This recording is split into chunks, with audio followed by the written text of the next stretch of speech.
Shalom sahabat Mitra Rema. Hari ini tanggal 24 Agustus 2021, kita akan sama-sama mendengarkan firman Tuhan yang terambil dari Pengkhotbah 2 ayat 26 bagian A yang berkata, "Karena kepada orang yang dikenannya ia mengaruniakan hikmat, pengetahuan, dan kesukaan, tetapi orang berdosa ditugaskannya untuk menghimpun dan menimbun sesuatu yang kemudian harus diberikannya kepada orang yang dikenan Allah." Demikianlah firman Tuhan, dan firman ini akan sama-sama kita renungkan di hari ini yang saya beri judul menjadi orang yang berkenan di hadapan Allah. Saudara yang terkasih dalam Tuhan Yesus Kristus, ada bagian-bagian yang akan diterima oleh orang-orang yang berkenan di hadapan Allah. Karena itu saudara dan saya dalam hidup ini harus mengejar bagian ini, hidup yang hanya mau berkenan di hadapan Allah. Saya punya 5 poin yang mau saya share buat saudara pada hari ini tentang orang yang berkenan di hadapan Allah. Kita mau masuk pada poin yang pertama. Poin yang pertama, orang yang berkenan di hadapan Allah, orang yang mendapat perkenanan Allah adalah pertobatan orang fasik. Orang fasik yang bertobat itu akan berkenan di hadapan Allah. Yehezkel 33 ayat yang ke-11, di sana ditegaskan bahwa Allah berkenan kepada pertobatan orang fasik.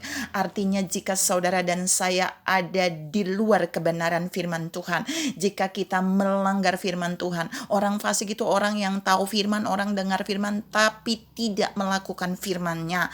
Nah, orang yang hidupnya tidak melakukan firman, jika saudara dan saya kemudian berbalik menjadi orang yang melakukan firman, berbalik dari kefasikannya, maka kita akan menjadi orang yang berkenan di hadapan Tuhan. Ini yang pertama, orang yang berkenan di hadapan Tuhan. Yang kedua, poin 2 adalah orang yang hidupnya adil. Saudara bisa lihat itu di dalam Amsal 11 ayat yang pertama. Saya bacakan buat saudara. Neraca serong adalah kekejian bagi Tuhan, tetapi ia berkenan akan batu timbangan yang tepat. Batu timbangan yang tepat itu bicara tentang keadilan. Neraca yang serong itu bicara tentang ketidakadilan. Allah berkenan kepada orang-orang yang hidupnya adil. Adil di dalam melakukan sesuatu dalam kehidupan pribadi, kehidupan keluarga, adil dalam melakukan sesuatu di dalam gerejanya, di dalam dunia pelayanan, bahkan di dalam pekerjaan atau di dalam masyarakat. Pertanyaannya, apakah saudara sedang hidup dalam keadilan yang Allah mau? Itu jawaban ada pada saudara. Yang jelas Tuhan bilang dia berkenan kepada batu timbangan yang tepat. Dia berkenan kepada orang yang hidupnya adil dalam segala hal. Yang ketiga Allah berkenan kepada orang yang hidupnya melakukan segala kehendak Tuhan. Kisah Para Rasul 13 ayat 22. Di sana Allah menegaskan tentang dia berkenan kepada Daud karena Daud melakukan apa yang Allah kehendaki, tapi dia menolak Saul karena Saul tidak melakukan apa yang Allah kehendaki. Pertanyaannya hari ini, saudara sedang melakukan apa yang saudara kehendaki atau yang Tuhan kehendaki? Jika saudara melakukan segala sesuatu karena kehendakmu, maka itu berarti Allah tidak akan berkenan kepadamu. Tapi jika saudara melakukan sesuatu karena kehendak Tuhan, karena ada firman yang Allah perintahkan, maka itu akan berkenan di hadapan Tuhan. Yang keempat, Allah akan berkenan kepada orang yang berbuat baik dan suka membantu orang lain.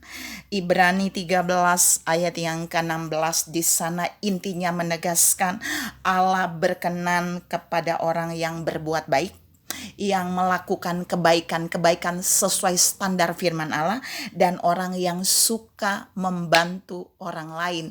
Kata suka membantu orang lain dalam terjemahan Alkitab aslinya itu bicara tentang orang yang murah hati, orang yang suka memberi. Ternyata Allah berkenan kepada orang yang berbuat baik dan yang suka memberi, suka berbagi. Allah tidak berkenan kepada orang kikir. Allah tidak berkenan kepada orang yang mau memakai syarat, tapi Allah berkenan kepada orang yang murah hati, yang memberi tanpa syarat, karena Dia berjanji dalam firman-Nya bahwa orang yang murah hati pasti akan mendapat kemurahan Tuhan. Pertanyaannya hari ini, apakah saudara hanya mau berbagi kalau ada syarat? Apakah saudara hanya mau membantu orang hanya kalau saudara berikan syarat bagi orang lain? Itu berarti saudara bukan orang yang murah hati. Itu berarti saudara tidak akan mendapat perkenanan Tuhan. Orang yang berkenan di hadapan Tuhan adalah orang yang mau berbuat baik, tapi juga orang yang murah hati, yang suka memberi, yang suka berbagi tanpa meminta syarat. Yang terakhir adalah orang yang berkenan di hadapan Tuhan adalah orang yang hidupnya, yang hatinya melekat kepada Tuhan, intim dengan Tuhan. Mazmur 91 ayat 14 sampai ayat yang ke-16. Allah mengakui bahwa Daud memiliki hati yang melekat kepada Allah. Oleh sebab itu Daud mendapatkan bagian-bagian yang ada di dalam Pengkhotbah 2 ayat 26. Allah memberikan dia pengetahuan, Allah memberikan dia hikmat, Allah memberikan dia kesukaan. Bahkan ada banyak kekayaan Allah yang Allah perintahkan, Allah tugaskan bagi orang berdosa itu diberikan kepada Daud dan keturunannya, seperti orang membawa upeti kepada Salomo, keturunan Daud. Saudara yang saya kasihi dalam Tuhan Yesus Kristus, Tuhan mau saudara dan saya menangkap 5 poin ini untuk menjadi berkenan di hadapan Allah. Kita akan bisa menikmati 4 berkat yang ada di dalam Pengkhotbah 2 ayat 16 tadi. Kita akan mendapat pengetahuan, kita akan mendapat hikmat, kita juga akan mendapatkan kesukaan, bahkan yang terakhir kekayaan. Segala sesuatu yang ditimbun oleh orang berdosa itu akan Allah berikan bagi kita. Tapi ingat, lakukan 5 poin tadi, maka ketika kita mendapat perkenanan Allah, maka 4 hal itu Allah berikan bagi kita sesuai yang dicatat dalam Pengkhotbah 2 ayat 26 tadi. Tuhan memberkati saudara berlimpah. Salam mencari berkenan di hadapan Allah. Amin.